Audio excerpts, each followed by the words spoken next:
আসসালামু আলাইকুম এভরিওয়ান। ইংরেজির নতুন বছরে সবাইকে শুভেচ্ছা এবং দোয়া ও ভালোবাসা রইল।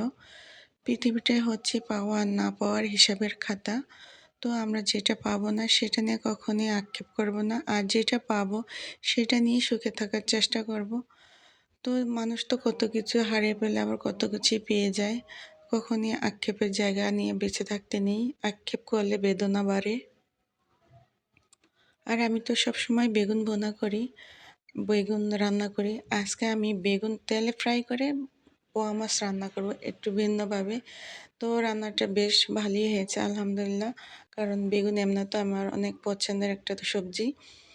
তো যাই হোক, পোয়া মাছও যেহেতু নরম, বেগুনও নরম, আর নতুন আলু বেগুন একদম তেলে ফ্রাই করে ভেজে নিয়েছি। আর এই যে আমি পানি দেওয়ার পরে কাঁচামরিচ কুচি অ্যাড করে দিয়েছি, কারণ মিহি করে কেটে নিয়েছিলাম সালাদ কাটা দিয়ে, তাই পরে অ্যাড করেছি। আর ধনিয়া পাতা দিয়ে রান্নাটা কমপ্লিট করে নিচ্ছি। তো এই পর্যায়ে আমার রান্নাটা শেষ। সবাই ভালো থাকবেন। Thank you so much for watching everyone.